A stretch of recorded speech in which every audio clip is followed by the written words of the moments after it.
The broadcast is now starting. All attendees are in listen-only mode.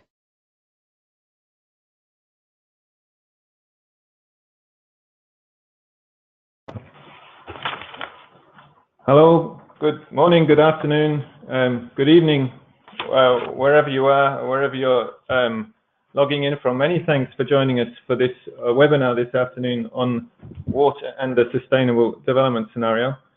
My name is Tim Gould. I'm the head of division for energy supply outlooks, one of the two divisions that produces the annual World Energy Outlook. And I'm joined here by my colleague Molly Walton, who leads the WEO work and indeed the IEA work on energy and water issues. This is really a new initiative to consult with stakeholders via webinar at this stage in our World Energy Outlook process. It's a moment when we've done a lot of the groundwork, but we still haven't yet set the analysis into stone. We traditionally consult also with peer reviewers in the August time period, but at that stage we're that much more constrained in the things that we can change.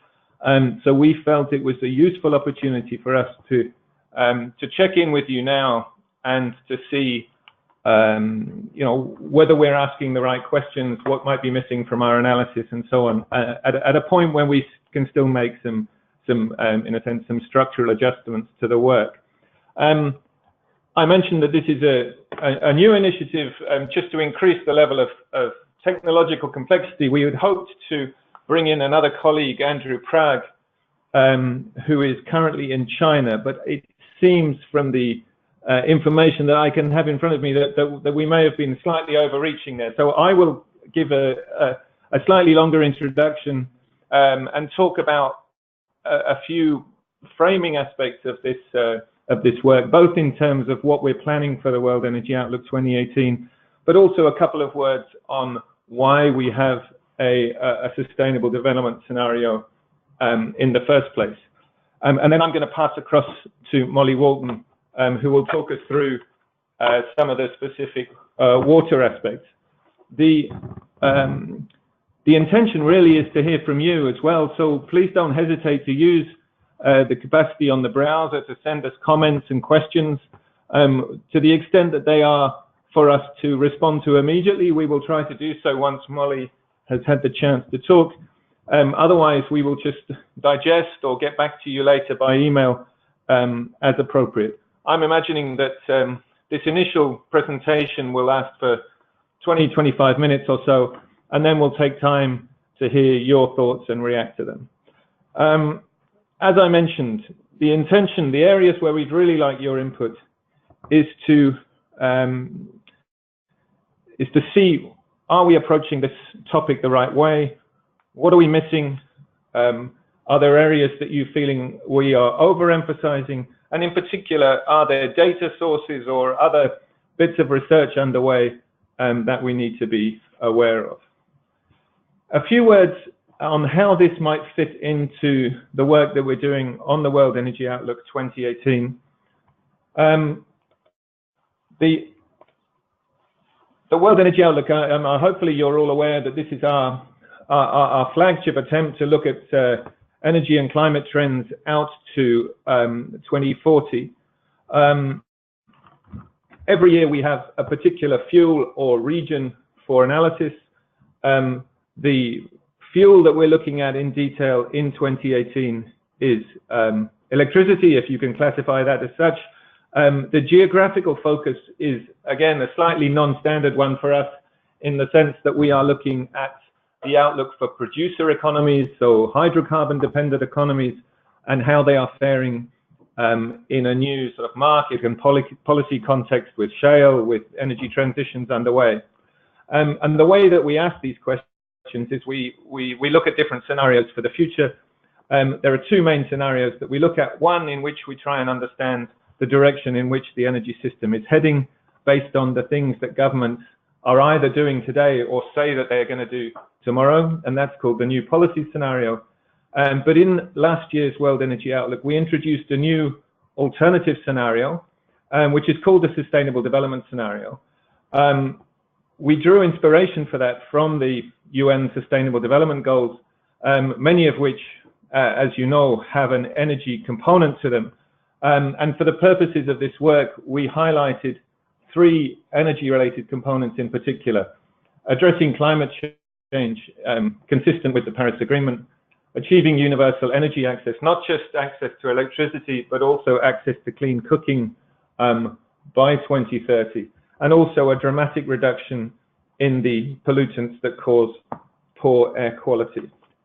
And what we would like to do this year is to deepen that work with by integrating a water component into it. So what we intend to do is to look also at the efforts to reach SDG 6. And what that means in practice is that we would like to understand the energy needs of reaching the goals in SDG 6. And we would also like to understand in more detail what are the water needs of reaching the other energy-related SDGs. And we'd also like to take this opportunity to assess the linkages and synergies that arise, and sometimes the trade-offs that arise between these various objectives.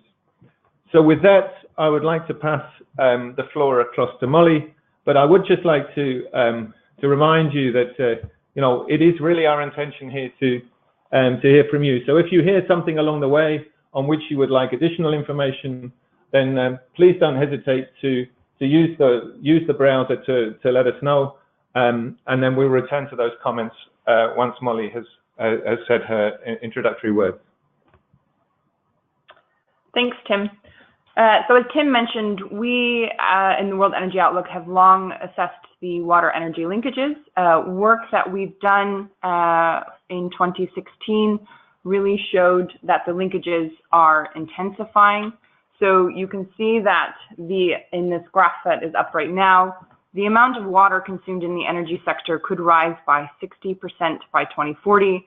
Over the same time period, we really see that energy demand in the water sector more than doubles over the same time frame. This challenge is likely to be especially acute in developing countries where energy demand growth is centered, in particular in Asia, which accounts for around 2/3 of projected consumption. And this is also where water demand is likely to rise as economic growth continues, as lifestyle patterns change, and as various sectors such as industry and agriculture continually increase their water use, as well as for domestic uses as new households gain access to water and sanitation for the first time. So really, how we manage these linkages is going to be critical not only for economic and social development, but also for the achievement of the United Nations Sustainable Development Goals, in particular water. So if we look at SDG 6, first thing, sort of, these are the targets that fall under SDG 6, providing clean water and sanitation for all. Why is SDG 6 needed? Quite frankly, the world has a water problem. More than 2.1 billion people drink contaminated water. More than half of the global population lacks access to proper sanitation services. More than 1/3 of the global population is affected by water scarcity, and around 80% of wastewater is discharged untreated, which adds to already problematic levels of water pollution. We will focus on the first 4. We really feel like energy can be part of the solution, and in fact, it must be. This is one of the reasons we're adding sort of a water dimension to look at what the energy needs might be, as providing water has an energy component. So our analysis will focus on the first 4 and quantify how much energy is needed to achieve these different targets.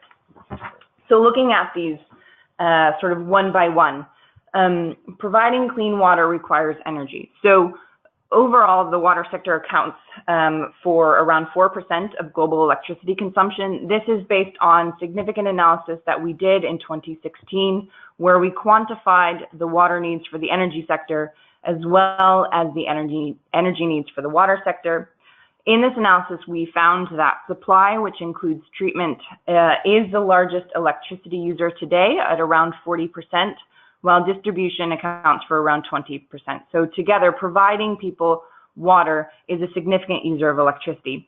You can see that today in 2014, desalination share is relatively small at around 5%, but going forward, as more countries rely on it and desalination and reuse to close the water gap, its electricity needs grow significantly.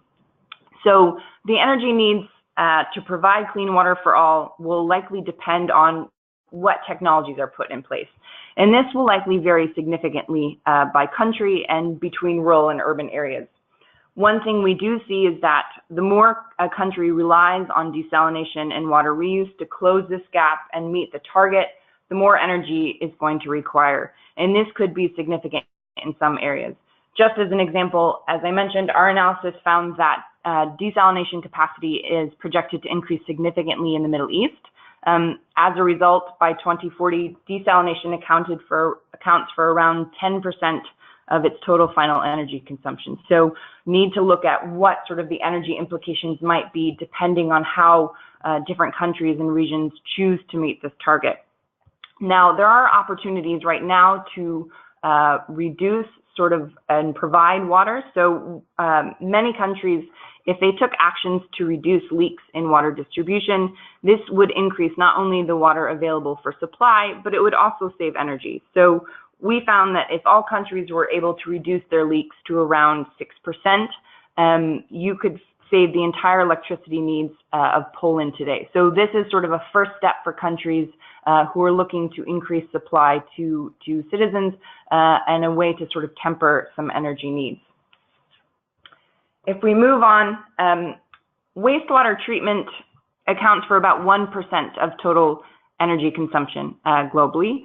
However, the energy needs for wastewater can be particularly important at the local level. At a municipal level, energy consumed by the water sector and wastewater utilities can account for around 30 to 40% or 30 to 50% of the energy bill. So this is quite significant at certain municipalities and locations.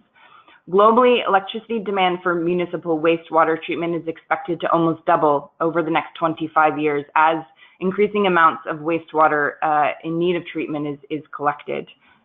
We see that currently municipal wastewater collection and treatment is quite low in developing countries. It's estimated to be around 60 to 95%. It is much higher in developed countries, but this is a significant challenge and one of the reasons that the SDGs are looking to target the collection of wastewater and providing sanitation for all. So our analysis in 2016 really tried to capture some of the expansion of municipal collection and treatment in emerging economies. However, ensuring sanitation for all and importantly, cutting the amount of wastewater that is released untreated in half, which is the targets for 6.2 and 6.3 respectively, means that there's significant upside potential in the amount of energy needed, especially in terms of dealing with wastewater generated by industry. As I mentioned earlier, if you take industry into consideration, the UN estimates that around 80% of global wastewater is released untreated. This is quite significant and will really require some thinking about how to reduce this amount without dramatically increasing the energy required. One of the key questions that comes up in this analysis is what type of technologies will be deployed to meet these targets, and will developing countries or emerging economies be able to leapfrog in terms of the systems that they put in place, or will they follow sort of existing patterns? And this really includes implementing energy efficiency and energy recovery practices that are being championed by many utilities in the EU and the US. If you look sort of on the right-hand side of your screen, you can see that implementing and exploiting energy recovery potential and economic energy efficiency opportunities has the potential to lower municipal electricity needs for wastewater treatment by around 2/3. So it's a question of what technologies will be put in place to meet SDG 6.2 and 6.3, and will these make use of some of the practices that we're seeing that lower the energy demand for this practice. The other question really is, for many of those who lack access are in rural areas, and it's likely that more decentralized systems will be deployed rather than a traditional centralized system that you see in urban areas or around areas with significant populations. And this will change the energy profile of the sector and trying to capture what exactly that will entail.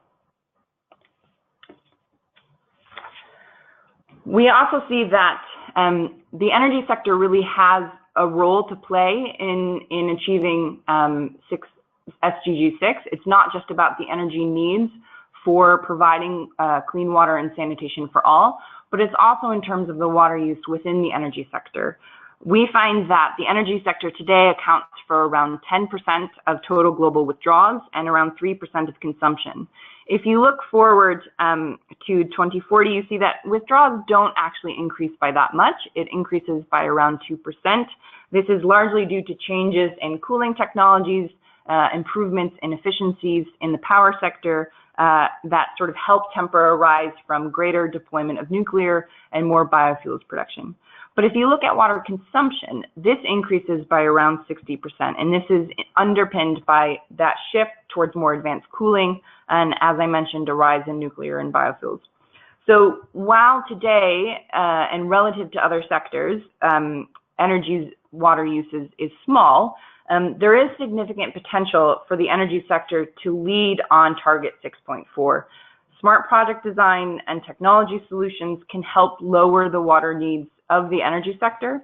And we're already seeing that water availability is an increasingly important criteria for assessing the viability of projects. And so the energy sector is already turning towards alternative water resources and greater use of water recycling and to help overcome some of these constraints.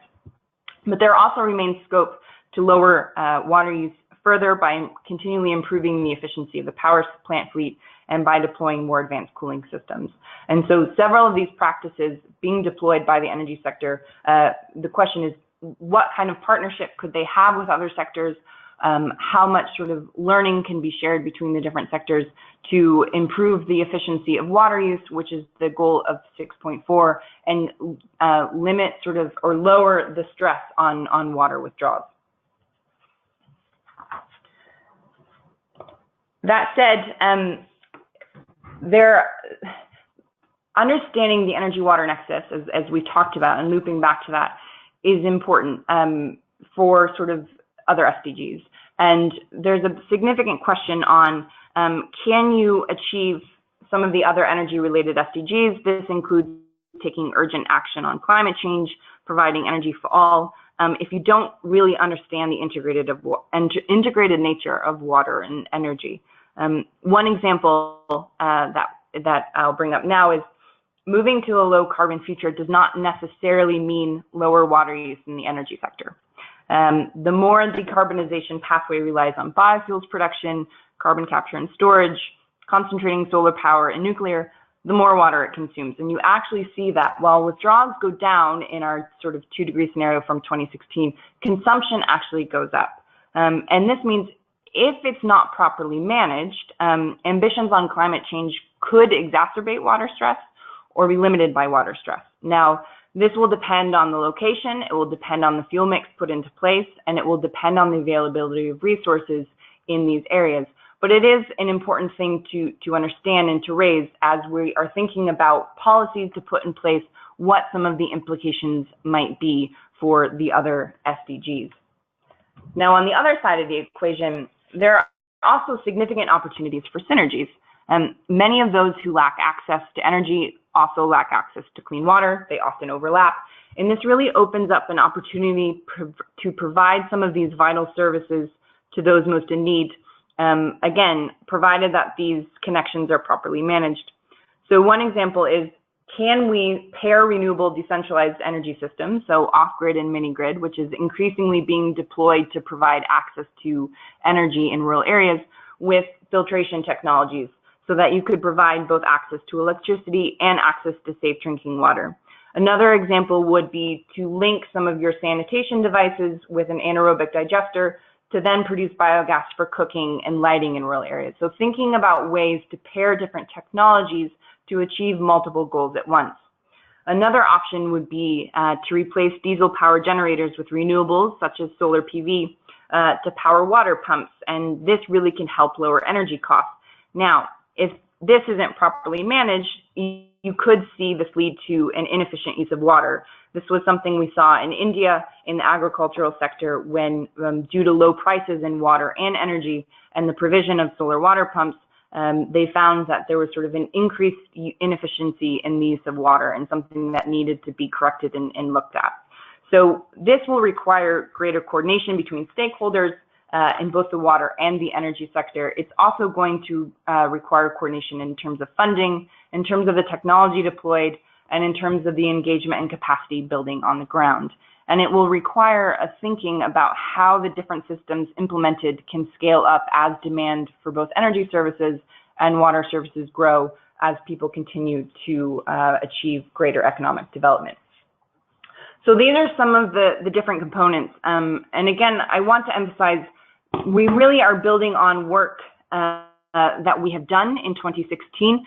We've done extensive analysis and have significant data and work to pull on, but we're hoping to expand it and to really broaden the scope to look at the energy needs for SDG 6 as a whole. And so some of the key questions that we have for our own ongoing work, again, how much energy is going to be required to achieve these targets? Will it be significant? What are the options to sort of temper that? We don't know, sort of, if you don't know or start with quantification of the energy needs, you might miss some opportunities, or you might create some unintended consequences. We're also really keen to better understand and showcase what are some of the solutions and technologies that can attain multiple SDG targets at once. As I just mentioned, perhaps using decentralized technologies and thinking beyond just providing energy access and providing water access as well. How can developing countries leapfrog in terms of the systems and the technologies they put in place? What needs to happen for that to go forward? What might this look like, and how can existing practices provide sort of lessons learned to speed up this implementation?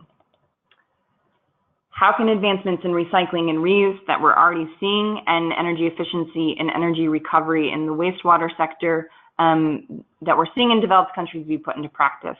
And I think importantly, what is the energy production potential from wastewater? As we increasingly collect more wastewater or provide sort of these services, there's a significant amount of energy that's embedded in wastewater that if you capitalize on it, you can then end up producing energy. And one thing that we've seen is that you've ended up having several utilities who have gone to something called energy neutrality, where they are able to self-supply all of their energy needs through efficiency and energy recovery.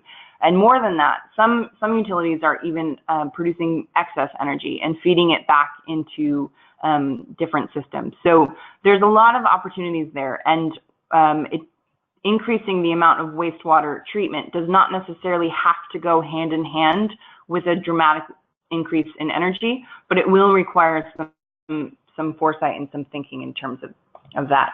And then finally, as we mentioned, how can we implement smart project design and technology solutions to really increase the efficiency of water use in the energy sector to achieve target 6.4? What actions is the energy sector already taking that can be implemented elsewhere, that can be highlighted? And what are the opportunities to coordinate water use or reuse with other sectors? You're already starting to see the use of water from waste water facilities. You're already seeing some companies pairing with agriculture to share water. What are some of the innovative solutions and practices that we can put into place to lower demand on resources and improve the efficiency of these use? So these are really key things that the IEA is looking at. One of the things IEA and WEO in particular, we can really serve as sort of a platform to raise awareness on these issues and how to sort of strategically think through the approach to some of the SDGs and making sure that we can make the most of policies that we put into place. So in terms of next steps, and then I'll stop talking and we'll take questions.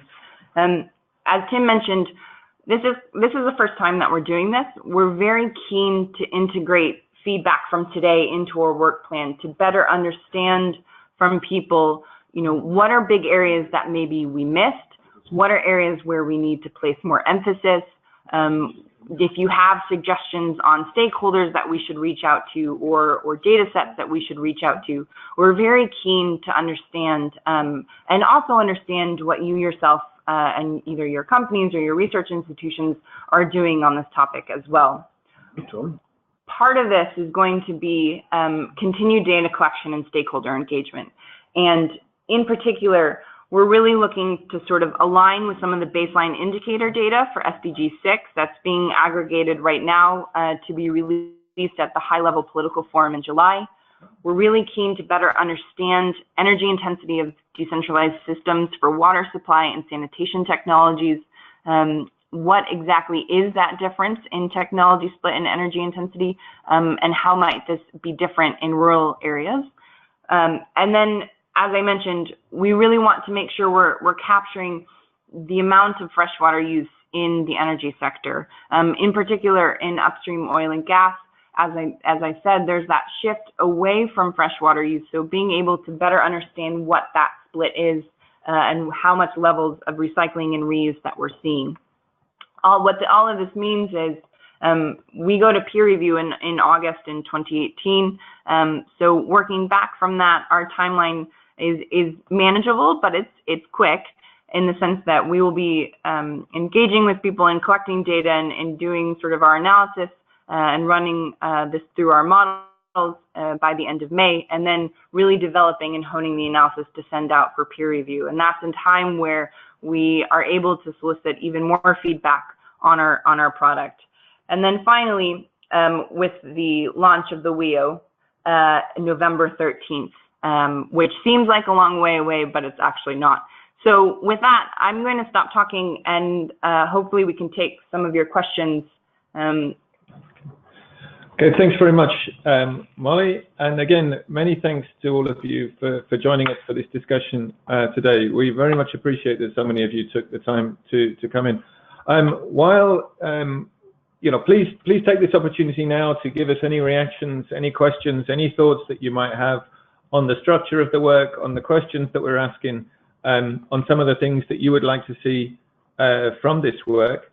In the meantime, I wanted to just take this opportunity to attempt to talk to my colleague Andrew Prag, who's joined us from China. He's overseeing the work more broadly on the sustainable development scenario, what I really wanted to ask him was how does it change moving from the previous model of the 450 scenario, which we had, which was exclusively a climate stabilization scenario, and what changes when you move to trying to hit multiple objectives across climate, air quality, and access, and in this case also water. Sure. Firstly, check that whether you can hear me well enough. You're loud and clear here. Good. Okay. Well, hello everybody, and apologies for not being on right at the start of the call. I was frantically trying to connect and not succeeding. But interesting question, and there's definitely some differences in the energy mix when we shifted from a climate only to the sustainable development scenario, which have potential implications for water and the water needs of the energy sector. So, for example, given that there is this air pollution aspect worked into the scenario, we see a lot less bioenergy in the mix because of its local air pollution implications from combusting even modern utilities of biomass. And secondly, because there's the goal of meeting universal access to energy, we see much more distributed generation, in particular solar PV, than in the climate-only scenario. So both of those things lead to potentially lower levels of water consumption. So just thinking back to the slide that Molly showed, where she was pointing out that in a climate-focused 2-degree scenario, water consumption might go up relative to a central scenario. In fact, see that might be different when you look at it in a sustainable development aspect because of these differences to do with achieving different SDGs. So that's something we also would like to look at in this work. And then as we look forward, trying to think about other ways, as I understand you said at the start of the call, so many of the SDGs have energy running through them one way or another. So we start looking ahead at how aspects of energy access could be important for issues of gender and SDG 4, what is it? Sorry, 5, and then in particular SDG 11 on cities as a fundamental energy and transport aspect that comes into that. Also, energy requirements around recycling and responsible consumption, production, and so on. So there's almost endless continued aspects we could look at in terms of how these various SDGs can relate to energy. But in particular, we're very much looking forward to doing this integration of the water dimension, as Molly's been talking about. Okay, thanks very much, Andrew. Some questions now for Molly. One is this purely going to be a global analysis, or are you going to be looking in particular at any part of the developing world, any region in particular? So when we undertake our analysis with the World Energy Outlook, we have the way our World Energy Outlook model works is we sort of have 28 regions and countries. So we have the ability to focus on some key countries.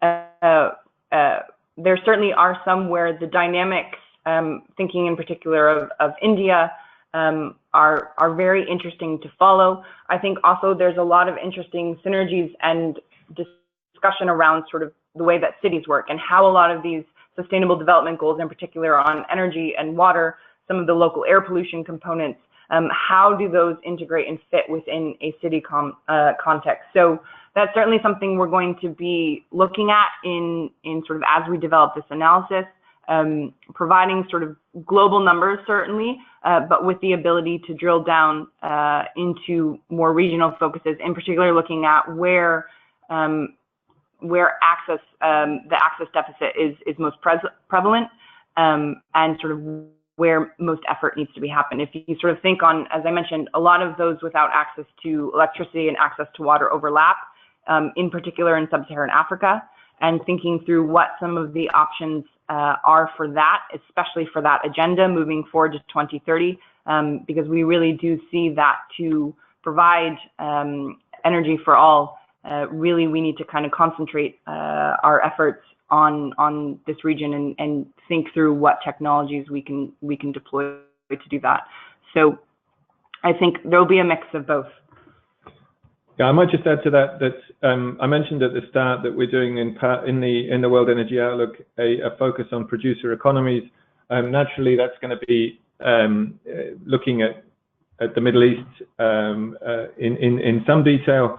I think there's some interesting potential there to incorporate water aspects into that discussion, because what we would really try and address there is how the energy sector or changes in the energy sector could help or hinder a broader social economic transformation in some of these societies. I mean, you have some very ambitious reform plans, but clearly these are water stressed parts of the world, and so we will be looking to integrate some of this water insights into also that regional focus in this year's World Energy Outlook. Another question to Molly is regarding the data side.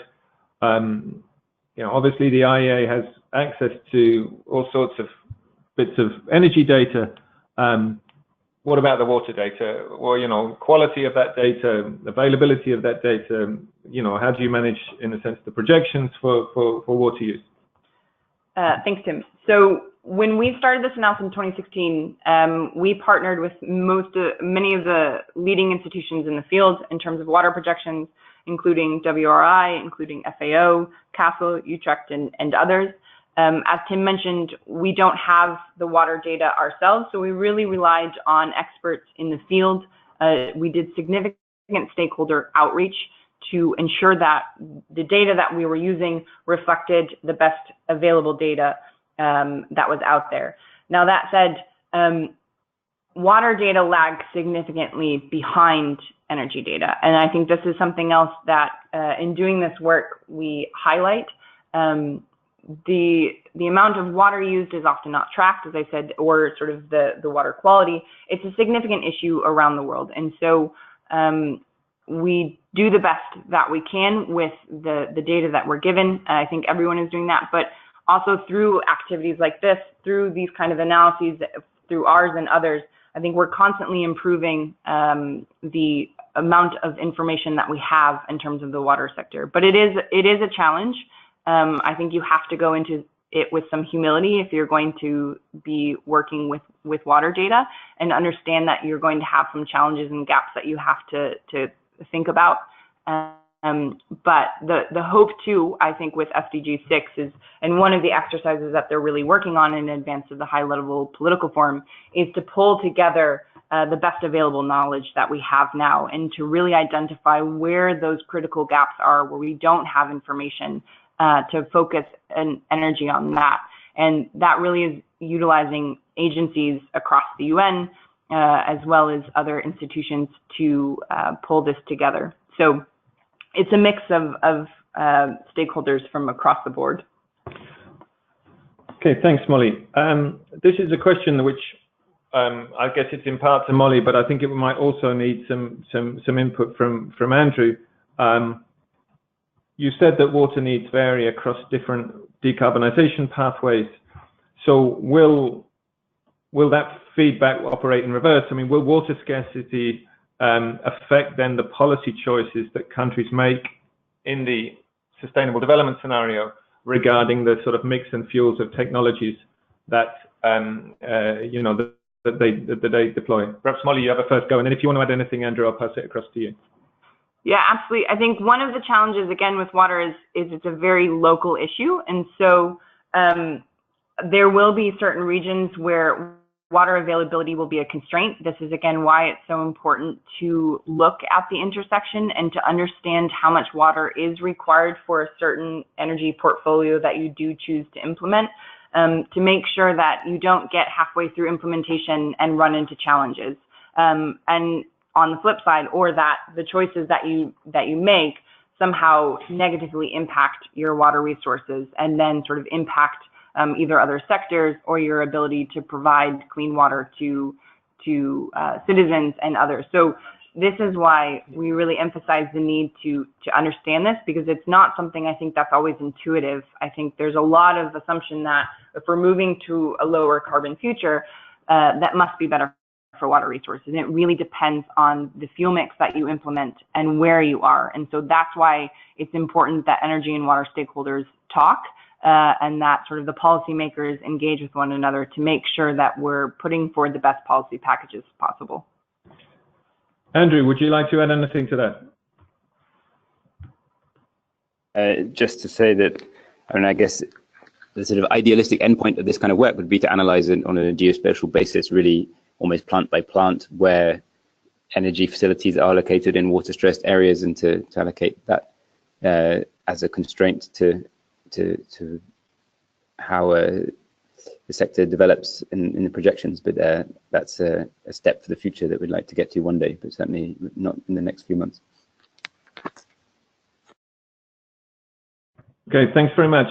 We had a couple of questions coming in on the linkages to agriculture and food production. So obviously SDG 2 is around zero hunger. So the question is, you know, would you be looking at the food production, water and energy requirements? So to what extent, how wide are you casting the net? And I think I mean, there's a related question about, you know, for example, groundwater for agriculture is the overwhelming consumer of water in the Arabian Gulf countries. So how do we treat that in the modeling? So this is a really interesting question, and this is something where a lot of people are putting a lot of thought on. We won't specifically look at agriculture. We recognize very much that agriculture is a significant water user. As an international sort of energy agency and looking at SDG 6, we're going to focus on the energy needs of the water sector and looking at specific processes of the water sector. So really looking at water supply and transfer, water treatment, water distribution, wastewater collection, wastewater treatment, water reuse. These different components we will capture. Now, obviously, this is very important analysis, looking at the food, water, energy nexus. It is certainly something that is important work to be doing. And in fact, we did touch last year in our energy access outlook, we did do some work looking at how would you provide energy access for productive uses. And in particular, we looked at agriculture in sub-Saharan Africa. And partnering with KTH, we did some geospatial analysis that looked at if you improve the efficiency, if you improve energy supply into the agricultural sector and improve the amount of irrigation used, what does that do in terms of food production for Africa? But that was really sort of a first take at it. You know, perhaps it's something that we can look at in the future. I think we're going to start with specifically SDG 6 and then see how it goes on from there. Thanks. Thanks, Molly. There's a question on the link between water quality and energy. I.e., so how do you treat, for example, well, treat is possibly the wrong word, water too polluted for energy production, and conversely, how energy production impacts water quality, bearing in mind that pollution exacerbates water scarcity issues? No, absolutely. That's a great question. So we certainly on the energy side, right, when you're looking at how do you provide clean water, and this ties in with sort of water reuse and water recycling, that clearly has an energy component. And right now, that is one of the challenges facing understanding that many people don't have access to clean water, in particular because the water is much too polluted to use. So that is one thing we do want to look at. What is the energy requirement for cleaning up that water, and how will that differ between sort of rural areas and urban areas? What are sort of the energy inputs needed for that? In terms of the energy industry's impact on water quality, certainly there's a lot of we don't quantify that in particular, but we certainly do raise it and acknowledge it in terms of sort of either thermal pollution or in terms of spills or otherwise. That is certainly something that needs to be paid attention to, and we do acknowledge is a challenge. Thanks, Molly. There was a question about the treatment of, I mean, the way we're going to tackle the issue of wastewater treatment. So if SDG 6 is implemented for wastewater treatment, this would imply that by 2030, the amount of wastewater facilities worldwide has to double in just 12 years. Any comment on that? No, this is absolutely true. And this is why, you know, the question I posed is, does this have to mean a significant increase in energy demand, or can we leapfrog in terms of the technologies that we put in place? Now, there's different systems, right? There is existing technology that allows you to recover some of the energy embedded in wastewater. We've seen this is being used.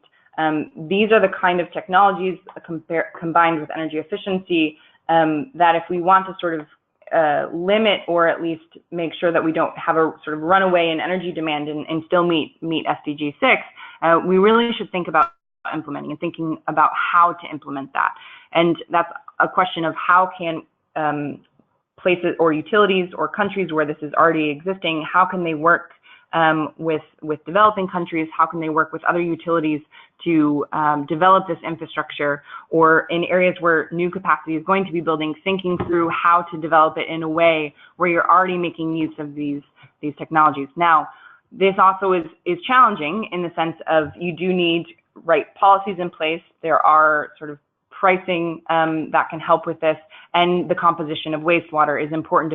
That really depends on how much energy you can get out of the system. So this is why I think there needs to be a lot of knowledge share and discussion around this, and this needs to be on the table. I think the other side of that question is sizing, right? So again, when we look at rural areas, you may not have these big centralized systems. And so how can you think through, even at a smaller scale, ways to use wastewater and the energy embedded within wastewater for other purposes? And that's where I mentioned sort of using, combining sort of latrines or others and anaerobic digestion to then produce biogas that could be used for cooking. This then could help in terms of reducing the amount of hours that often women and children have to spend in collecting wood and other fuels for cooking. So there's different synergies there, but it will require an awareness of the opportunities that exist, and I think dialogue between those who are already implementing these practices and others. And there's a related question on that, which is around, you know, will you look at how to finance some of these advanced technologies, and particularly then raises the question about affordability in many developing economies. Is that an area that you plan to cover? So, I mean, I would say we won't look specifically at detailed financing options. I think our OECD partners do look much more in depth at some of the financing and governance components of that. That said, and thinking back on work that we've done on energy access, last year we did do some geospatial analysis to understand what the most cost-effective way for providing energy access would be, and it really came out that decentralized systems, despite having some more upfront costs, were going to be the most cost-effective way for providing access in many rural areas. I think you're going to see similar trends on the water side, and I think one of the interesting things that you're already seeing is new and innovative business models that are helping customers overcome some of the impediments of the upfront costs, be that pay-as-you-go technologies, where you can pair that with mobile technologies, which are very prevalent in many of these areas, to have access to financing and to pay in installments. I think there's a lot of creativity and learning that we can apply to the water sector that we're seeing in the energy sector. And again, that's where I think it's important to think about these two things cohesively to see where we can use some of this to advance both goals. There's a question also about the efficiency of the technologies that are deployed in the water sector. The previous analysis that was done in the World Energy Outlook 2016, I mean, it had a sort of baseline, and then we were able to then assess what would be the implications of putting in place best practices, most efficient technologies in certain areas. Is that something that we could do again for this analysis? Yeah, and so we did. We looked sort of what it would take or what it would mean to sort of exploit some of the energy efficiency and again energy recovery potential. As I mentioned, one of the first steps that can be done is reducing leakages, because that improves sort of the efficiency of water supply and it lowers your energy demand. And this is a significant problem even in developed countries. And so this is sort of a first step of looking at some of these leakages and theft and other challenges. We did find that there is a lot of opportunity in energy efficiency that can be exploited in the water sector. In particular, there's a lot of opportunity in wastewater treatment. And some of it too is making sure that you have right-sized pumps. It's making sure that sort of you're using the right technology and the right processes, and that you have these different combinations in place to make the best use of the options that you have. I think one of the other challenges that we'll have is how do you build your capacity to the right size of your needs? If your capacity is overbuilt and you don't have enough water, that reduces the efficiency. So how can you sort of make sure that you're implementing the right amount of treatment that you need for the system? So as I said, there's a lot of existing technologies that you're already seeing being deployed in many of the wastewater and water utilities that could, this is part of that sort of leapfrogging concept of how can you then transfer those, how can those be implemented to already sort of have a lower energy bill from the start relative to what we've seen where things are being retrofitted or fixed otherwise. Thanks, Molly. That introduces another question which came up about how we incorporate the nationally determined contributions, so the NDCs. How does that fit into our scenario framework? The answer is that the NDCs are a sort of archetype of a policy intention. So it really declares the direction in which governments wish to go. And so they are incorporated into our new policy scenario. However, I mean, the conclusion that we reach and many others reach is that those NDCs are not sufficient to reach the Paris climate objectives. And so in a sense, the gap between that new policy scenario and the sustainable development scenario is that gap between the current level of ambition and the objectives that the international community has set for itself in relation to energy.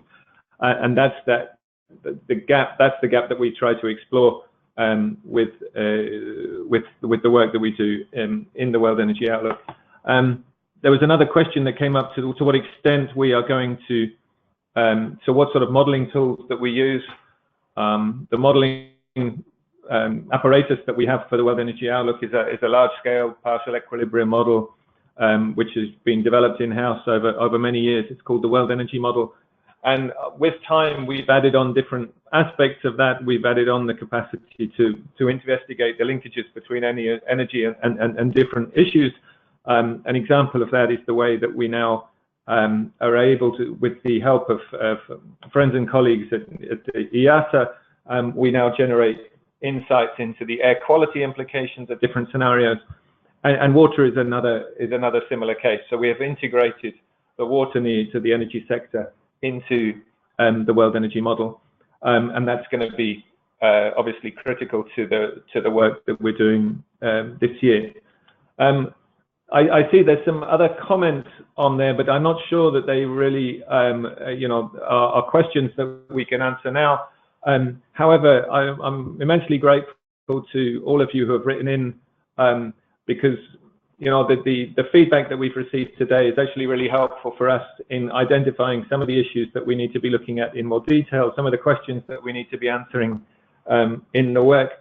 Naturally, when you talk about a sustainable development scenario, in theory, you could talk about almost everything. I mean, we also need to, in a sense, to focus on the areas where we have specific strengths. So we are an energy agency, so we will focus primarily on the energy-related areas. But for us, water is certainly part of that discussion, and so we're very happy to bring that in to the debate. One final question that came up is about the peer review. We will be reaching out to you and to see if you would be interested to participate in the peer review come August. Our deadline is end of July. We will produce a first draft of this work.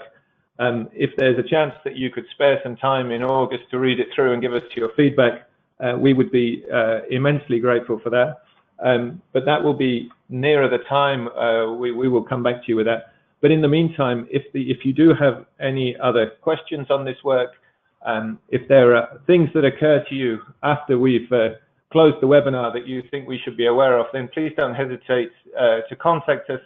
I think in some of the communication we've had already, you should have our contact details. If not, you can always reach us at the web address, the email address, weo@iea.org. And we'll be very happy to respond to those queries individually. With that, it remains only for me to thank very much Molly for her contributions and for helping to get this all set up today. To thank Andrew for successfully dialing in from China, and in particular to thank all of you for joining us for this discussion. Many thanks.